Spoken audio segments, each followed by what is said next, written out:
going on, guys? Alan here. Welcome back to the channel, and today I am going to attempt to answer the famous question of what is FORScan. Before we get into that, I gotta give a shout out real quick to one of my favorite channels on YouTube right now, and that is Adam LZ. Right now, he until October 15th 2019, he has a contest going on. He's going to give away his brand new 2020 Supra Launch Edition.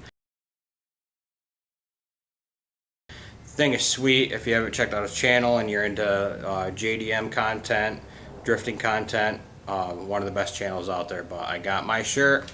I got the S15 shirt. Hopefully I'll have a GTR one of these days. That would be awesome. But until then, F-150 content right now. Let's get back into it. FORScan. Alright guys, so FORScan is a software for diagnostics. That's exactly what it says on the website, forscan.org. And with that software, it's similar to a scanner that you would just plug into your OBD2 port. You'd read your diagnostic trouble codes, and then you can clear them, find out why your check engine light's on, whatever you need to do. A lot of people don't use it for that though. There's some pretty sweet stuff that you can actually do with it. You can actually change some settings in your vehicle, and the research is ongoing, like all the stuff that you can actually dive into and change on your vehicle. There's constantly people out there trying new things, posting it on the forum. So what I mean by settings is, if you haven't seen any of my videos, definitely check it out. It's my most popular video thus far.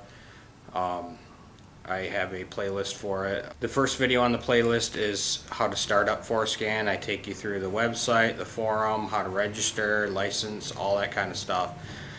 But the best part of this stuff, guys, is if you have a Windows laptop, it is absolutely free.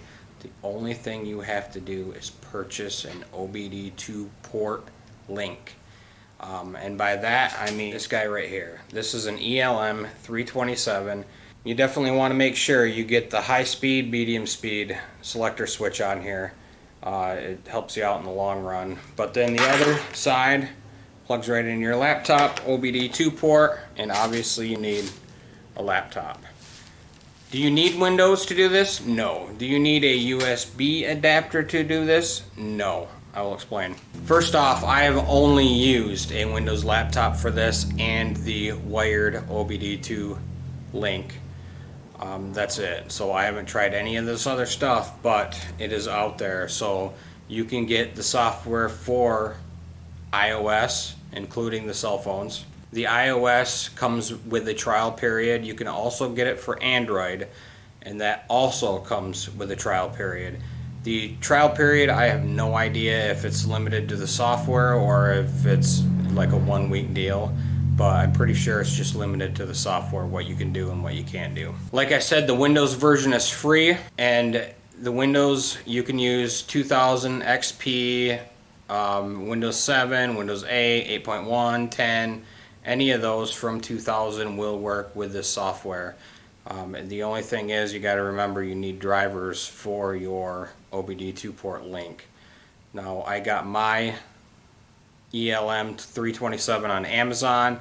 I could not find the drivers online. I posted in the question on Amazon about it. Within an hour, the seller of that item sent me the link to those for my Windows 10, and drivers downloaded, everything worked perfect after that. So that was probably the toughest part. As far as the adapters go, there are a couple of different adapters. Like I said, I have the USB. You can also use a COM port adapter. You can use Wi-Fi, and you can use Bluetooth. I find the general consensus is with the USB because it's a wired link. Nothing's going to happen. You're not going to drop your Wi-Fi connection or your Bluetooth connection while you're in the middle of it. But mind you, if you're using a phone, then you're going to have to use a Bluetooth or a Wi-Fi OBD 2-port connector. I mentioned the ELM 327 is definitely the most popular port. I did read that you can also use the J2534 adapter. I have no experience with that one. I would recommend the American-made ELM 327s, as some of the people have said that they've ordered some stuff overseas and it will not work. They're definitely not made the same for whatever reason. So some of the stuff that you can do with the FORScan software, let's say you've got a F-150 XLT, you know, 15 to 17, and you want those sweet Anzo headlights. You can go in there and there's a code already that you can jump in there and put in so those headlights work perfect. If you change out your turn signal halogen bulbs, you're going to get a hyper flash. You can go in there and you can change that to turn that hyper flash setting off so your LEDs will work at normal blink. And there's just so many settings that you can go in there and change. I mean, you can shut off your seatbelt minders. You can turn on your AC adapters to where after you shut off the truck, they don't die right away. It doesn't kill the power right away, that is. You can set that for an additional time after that. I've had some people set it up for like an hour after the truck shuts off. That way, whatever your phone, if your phone's plugged in, your tablet's plugged in, whatever, it will still charge up to an hour before it shuts the plug off. Daytime running lamps, if you want to change your daytime running lamp settings, anything like that. I mean, this software is absolutely amazing for free. That being said, the free is a 2-month trial, and don't worry, you don't have 2 months to finish everything that you want to do. After that, you uninstall your license, and then you go back on FORScan.org and you ask for another license, and it generates one right there. You don't have to wait for anything. You put it back in your software and you're good to go. I mean, it's super simple. I mean, other than needing a laptop and an adapter, it's free. Now, I have heard some people mess up their vehicles because they input a number wrong or whatever. One of two things can happen. You either, prior to doing this, save your stock file and then you can reload it, which is obviously the easy way to do it. But some people have not done that. They have had to take their vehicle back to the Ford dealership and have them reflash it. Biggest question that I have come across: does this void your warranty?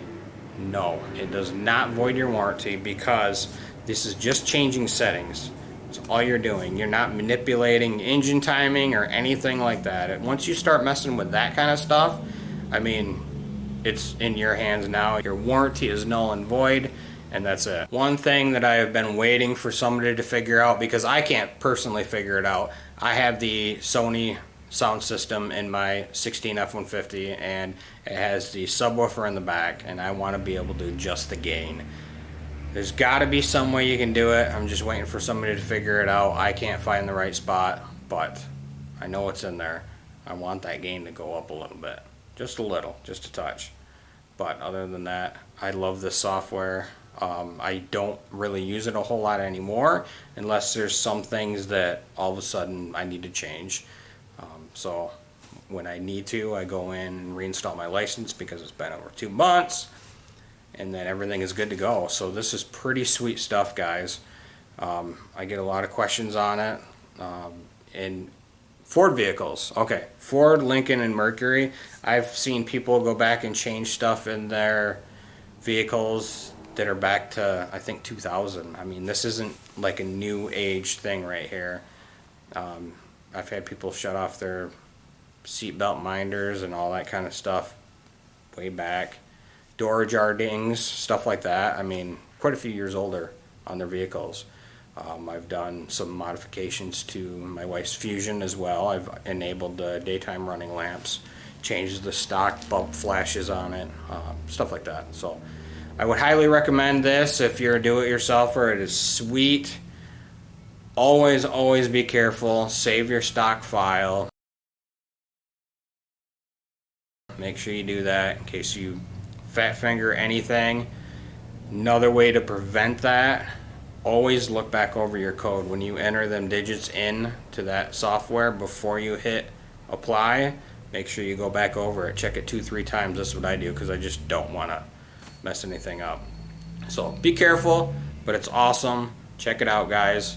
Hope this video helps you. Like I said, next video, if you're watching this one and haven't watched any other, starting FORScan, I show you exactly how to set it up, exactly what you need. After that, happy modding.